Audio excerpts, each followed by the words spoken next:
On today's Locked On Jayhawks, reevaluating the Kansas football class of 2021 that helped made up this team and looking into the ratings of College Football 25, who's overrated, who's underrated for KU.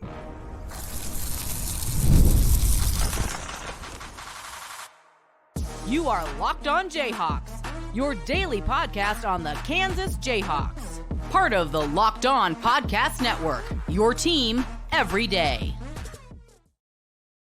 Hey, what's up? I'm Derek Johnson. You can find me at DJohnsonRadio on Twitter. It is Friday. That means it's a Football Friday episode of Locked On Jayhawks. Thanks for making Locked On Jayhawks your first listen every day. Thank you to everydayers tuning in and catching each and every show. We are free and available wherever you get your podcasts. You can also find us on our YouTube page where you can like and subscribe to the show. We're reevaluating the class of 2021, which is headlined by Devin Neal. How has it impacted this team for KU? We're going to look at where EA College Football 25 went right and wrong on the ratings for Kansas, and we are officially 41 days away from the opening KU football game against Lindenwood. We'll discuss what that number signifies. This episode of the show is brought to you by Game Time. Download the Game Time app, create an account, and use code LOCKEDONCollege for $20 off your first purchase. Terms apply.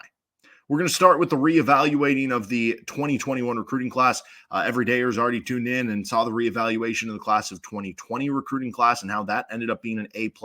Obviously, we're grading this on a scale of where Kansas is, right? If you were grading it on a scale of to Alabama, then, you know, it's not winning national championships, so it's still a little bit different. But this is a Kansas show for Kansas fans. Anyway, so now we're going into the class of 2021. And class of 2020 was the last, Les Miles class. This technically was the last Les Miles class in 2021. It was basically the Emmett Jones class because he helped kind of keep it together when he was the interim head coach. And this became kind of the first class of freshmen that the Leipold staff was developing. So this was kind of the transition hybrid class between those ones. And when you're going through, it's a class of 21 guys. It was ranked 63rd in the country on 24/7 Sports and 63rd on the 24/7 Composite. Again, 21 enrollees from Devin Neal, DJ Withers, Demarion Alexander, Conrad Hawley, Edwin White. Those were your 5 highest rated on 24/7 Sports.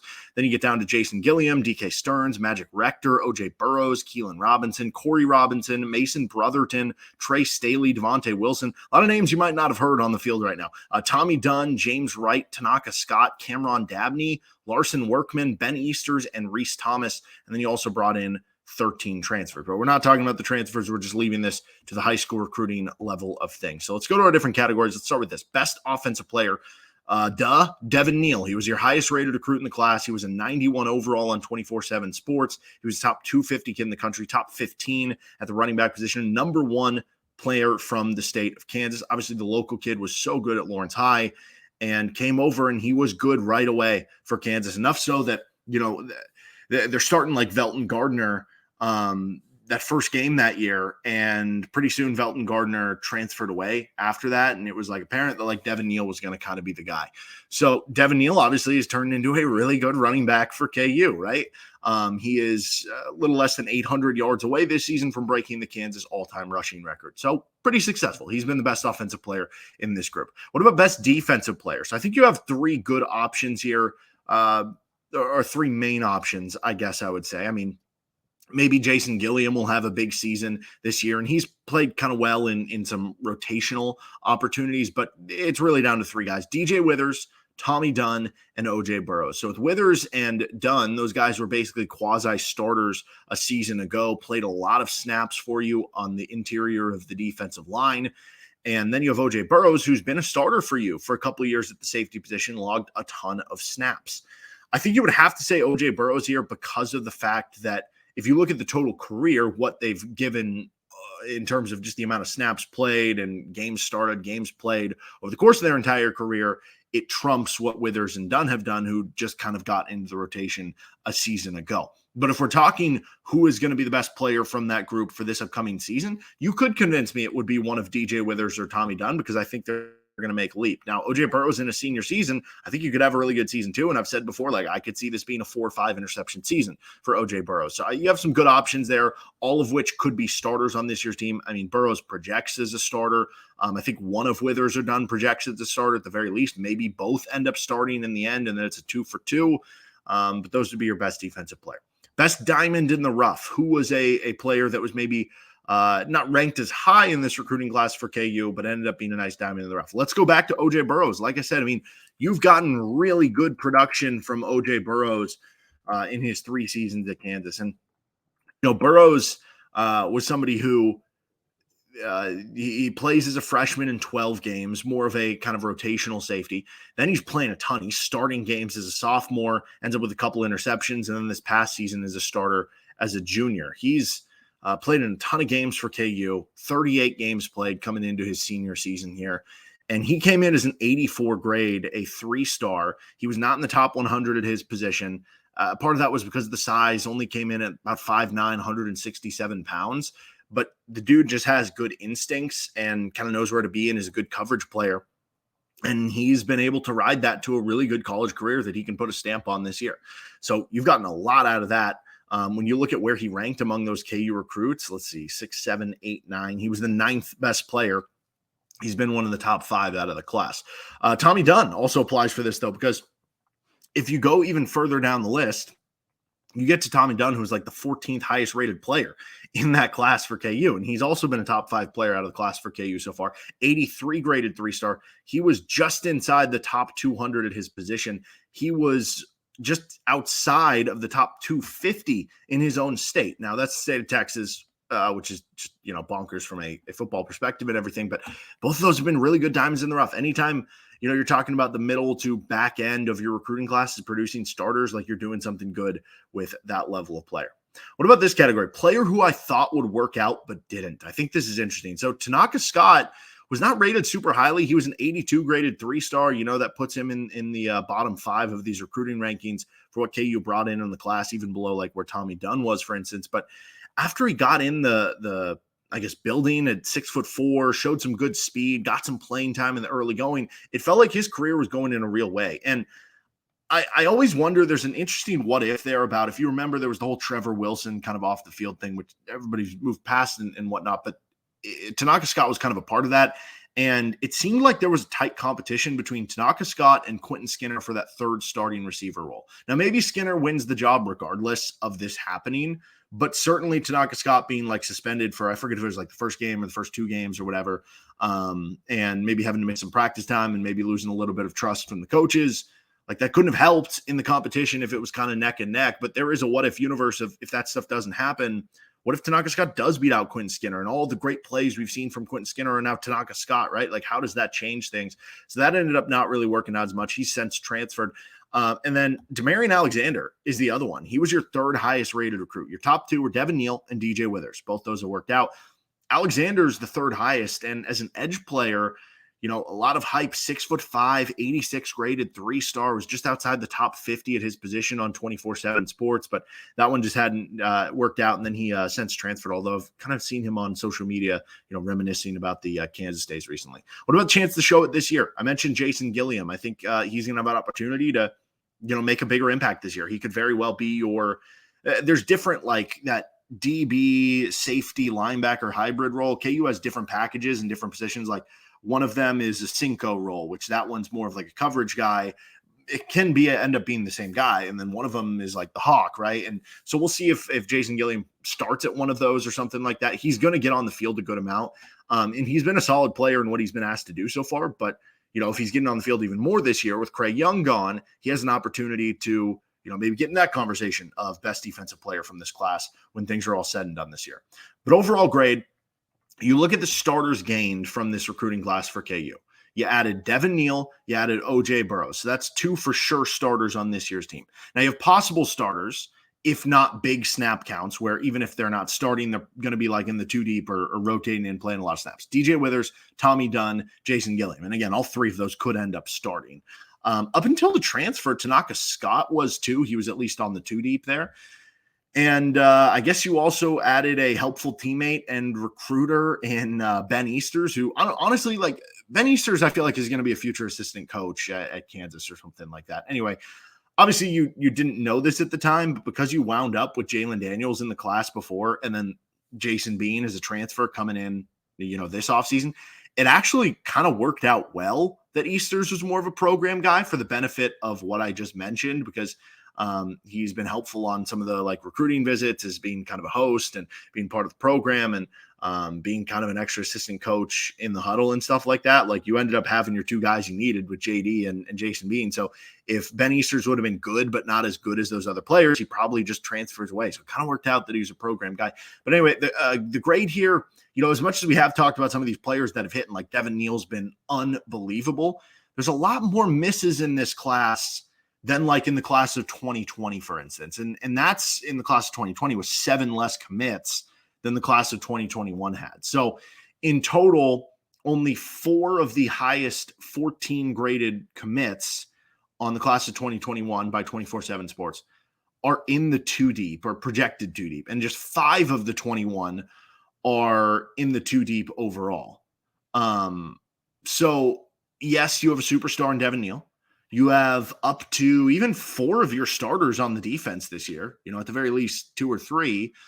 And in the case of DJ Withers and Tommy Dunn, I think there's another level that both of those players can get to that would, what if one of them becomes an all Big 12 level player? And then all of a sudden, if you have Devin Neal, who's an all Big 12 level player, and one of them's an all Big 12 level player, it does raise this a little bit. But until you get some more breakouts from like one of Tommy Dunn, DJ Withers, Jason Gilliam, OJ Burrows, something like that, I think you'd have to give this class in retrospect, like I'll give it a B-. The Devin Neal edition was an A+ on its own. And those guys were good pickups in DJ Withers, Tommy Dunn, Jason Gilliam, and some of those other guys. But overall, a lot of misses there, names that we never heard hit the field, names that transferred early, names that, I mean, I don't remember like Trey Staley at all. I don't remember that really being a thing, not to like pick on a guy, but yeah, so B- overall, but we gave it an A+ for the class of 2020, B- for 2021. Obviously, Lance Leipold and company continue to develop, and this one has opportunity to move up based on some of the performances this season. All right, let's now evaluate the KU football ratings on EA Sports College Football 25. What was right? What was wrong? What was too high? What was too low? What was overrated? What was underrated? In just a moment. This episode is brought to you by Game Time, an authorized ticket marketplace of Major League Baseball, which makes getting tickets faster and easier. Prices on the Game Time app actually go down the closer it gets to first pitch. With killer last-minute deals, all-in prices, views from your seat, and their lowest price guarantee, Game Time takes the guesswork out of buying MLB tickets. They have all-in pricing where you can toggle this feature and show the total up front with no surprise fees at checkout. That's always the worst when you're on a ticketing site and you're like, oh, look at the great deal I have. And then you go to checkout and it's like double the price, right? You can just get that fit in right away with Game Time. They have the seat views where you can get a panoramic view from the seat in the app before you buy. And you can even set it up where you're holding up the phone, you're tilting it left, you're tilting it right, and it shows you the different views based on that. And the lowest price guarantee or Game Time will credit you 110% of the difference. So take the guesswork out of buying MLB tickets with Game Time. Download the Game Time app, create an account, and use code LOCKEDONCollege for $20 off your first purchase. Terms apply. Again, create an account and redeem code LOCKEDONCollege, LOCKEDONCOLLEGE for $20 off. Download Game Time today. Last minute tickets, lowest price, guaranteed. All right, continuing on here with Locked On Jayhawks, and thank you for the everydayers tuning into each and every show. Don't forget you can check out all our great work across the Locked On Podcast Network and check out what some other teams the KU is going to be playing or another team that you might be interested in is up to in the offseason here. So we're talking to KU football's ratings on EA Sports College Football 25. Overall, KU 21st as a team. They're rating top 25 in the game as a team. But what about the individuals? Well, I think what they nailed, the stars, I think they nailed pretty well, right? With Jalen Daniels, Kobe Bryant, Devin Neal, like those guys got rated very well. I think they kind of nailed some of that stuff. I thought they nailed Michael Ford and Marvin Grant. I thought both of those coming in were going to end up being a little bit underrated. Now, after they announced they were using Pro Football Focus to help them with the ratings, had an inkling that, maybe Ford and Grant would end up being better than I initially thought, but I still wasn't expecting an 87, but I think well-deserved. Marvin Grant had a huge impact on the defense last year, and I think he's going to have an even bigger one this year. Michael Ford was a top 5 guard on Pro Football Focus a season ago in the Big 12 among all guards, left guards, right guards combination, right? So I thought those were deserved. I was worried that Jared Casey being a kind of backup tight end, H-back, like when he's called upon, he makes plays, but it's not like he's going out there grabbing 40 passes in a season because KU we've talked about this before, balances out the football and stuff, and you're kind of a second string tight end. And a lot of times you're making the big key block on a running play or something like that. So I was worried that he was going to get underrated, but he was an 80. So I thought that was nice to see there. What they messed up. Well, this was the big one. Daniel Hishaw was only rated a 79. That on its own, I think, should be higher. I thought he should have been in like the mid 80s. You're talking about somebody in Hishaw who I think if Devin Neal would have just gone pro at the end of last season, I think we'd be talking about, the Big 12 is loaded at running back, so it's not like he would have been picked like all Big 12 first team or something like that. But we'd be talking about that, yeah, he's got a good chance at the end of the year to wind up on, an all Big 12 team in a running back position because of the way Kansas is going to want to run the football under Jeff Grimes and because of the talent he's shown. He just hasn't had as many opportunities with Devin. So I thought that should have been higher to begin with. But what made it even weirder is that Savion Morrison. So Daniel Hishaw has like over 900 career rushing yards in his time at Kansas. Savion Morrison has like 200.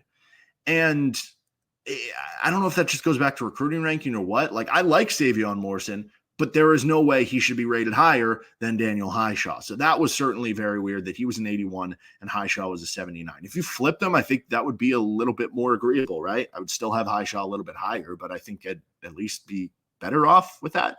I hope this isn't a mess up, but I was not expecting Bryce Foster to be as high as an 86, which is KU's second highest lineman. Well, it seems high for a new player who's going to have to, make a quick transition after not being around for spring ball. Not to say he can't get there, because I think his potential is as high as anybody on the offensive line, save for maybe Logan Brown. Maybe it's just up there with him. But that's going to be tough to kind of live up to just in terms of the ease to get over. And then Shane Bumgarner being a 78 seemed a tad high, given that, KU made the move to bring in Bryce Foster. I guess maybe that just shows it. If Bryce Foster's that good in 86, why would you not bring him in? But clearly, like, it didn't seem like Shane Bumgarner was tracking toward being the starting center, even without Bryce Foster, that it might have forced Michael Ford to move kind of out of position. But what's interesting to me, Bryce Cabledew, who's been a multi-year starter for you at right tackle and has played pretty well and played really good last season. He's a 79. Bumgarner's a 78. Like, I feel like there should be a little bit more distance between those two. Okay, who did I think was underrated? Well, the entire receiver corps. I thought this would happen just because the KU receivers don't get the individual accolades and the individual stats, because there are three of them that share the football, because they're tight ends that share the football, because KU likes to run the football, because KU's quarterbacks run the football, because KU is not a team who snaps the ball a ton. They're usually in, the high 50s or low 60s in terms of snaps versus some of these other teams who are running 75, 80, 85 snaps in a game. So just in theory, they're going to be underrated by the stats, but if you look at the impact, it's certainly up there. LJ Arnold at an 84, I thought that could have been like an 87. Luke Grimm at an 82, I thought that could have been like an 84. Quentin Skinner at a 77, I thought that could have been like a 80, mid-80s, something like that too, right? So those I thought were certainly underrated, but Skinner maybe the most, because at least those other guys cleared 80s. Like, Skinner should definitely be 80 or above. Have you seen some of his like ridiculous like highlight catches? Anyway, JB Brown as a 77, Cornell Wheeler as a 78.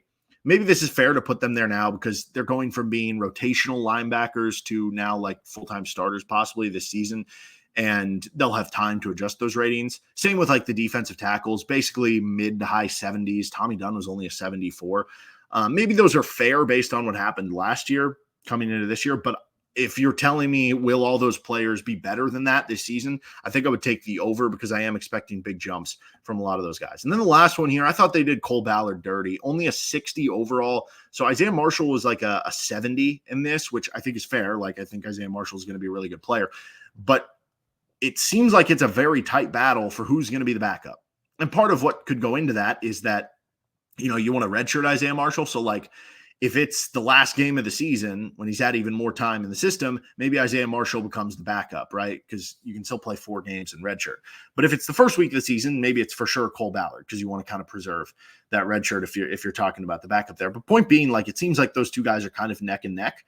And I thought Ballard did enough last season that he should have been like right at where Marshall is, even if Marshall has like a bigger potential possibly. But yeah, I think he's at least better than a 60. I'm not saying he should be like an 80 or anything like that, but at least give him a high 60, like 70, something like that. Can we do that for my guy Cole? All right, let's continue on. 41 days away from KU Lindenwood. You might feel like it's 0 days away. You might have already played, I don't know which FCS team it has plugged in for Lindenwood on the KU schedule on the game. You might have already played it. You might have already smashed the opponent. But let's talk about what's going to happen in real life, or what that number signifies in just a moment.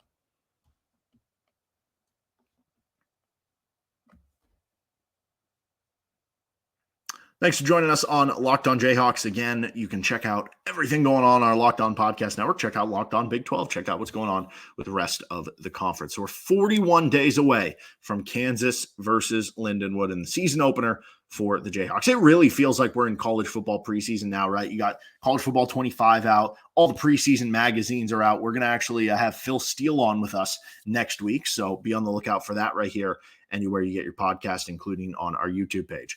All right, Rich Miller had 41 solo tackles a season ago, and Craig Young had 41 total tackles. But the interesting part here is both are now gone. And going back to those linebacker ratings, Cornell Wheeler at a 78, J.B. Brown at a 77. I think very highly of both those players. Both very talented players. I think the question for probably both of them comes down to, probably more so for J.B. Brown here, how they're going to do in coverage. Now, J.B. Brown is athletic enough to be a good coverage player. But both of them, I feel good about, like, in run defense. And I've talked about this before.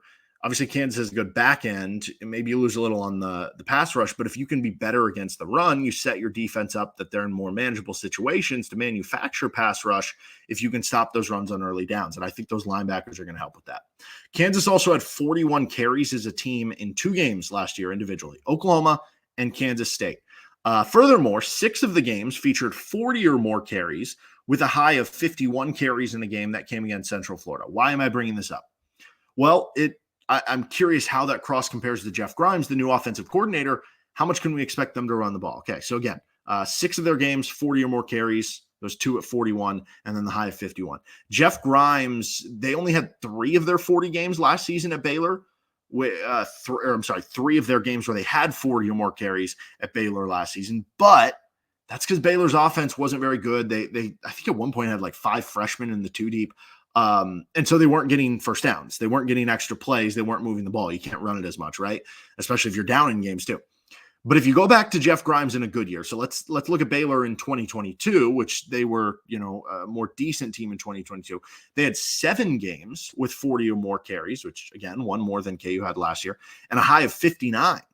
And then if you go back to Grimes' year at Baylor when they won the Big 12 in 2021, so when they had a really good year, they had 9 games with 40 or more carries, so 3 more than KU had last year. And how did they? I guess one way that shows you that he likes to run the football, which that'll be good for Devin Neal and everything like that.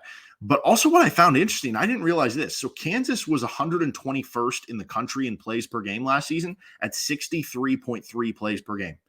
Baylor was low-key 19th at 74 plays per game. Now, again, you're down in some of these games. Maybe you're having to run hurry up at the end of games. Maybe that's boosting the number. But I'll be interested. Does that mean that Jeff Grimes is going to run more plays per game? I don't think Lance Leipold wants Kansas to be top 20 in the country in plays per game, but just go up from 63 to 67 per game, right? And if there's 4 extra plays, could that mean a few more stats for some of the Heisman candidacy or some of the award candidacy of some of these receivers and Devin Neal and Jalen Daniels and some of these guys? And I think that would be kind of exciting, especially because KU's offense is really good. So that would actually behoove them a little bit more, especially if the defense can improve. All right, that'll do it for this episode of Locked On Jayhawks. You can find our podcast anywhere you get your podcasts with Locked On Jayhawks, including on our YouTube page where you can like and subscribe to the show. We'll be back for on Monday, barring any breaking news over the weekend. Get back to some KU basketball. Who is KU's future starting point guard post one? And again, be on the lookout for next week. We'll have some Phil Steele action. We've got our trivia event going down at Johnny's this Sunday, so should be a lot of fun at Johnny's West in Lawrence. We'll see you next time with Locked On Jayhawks.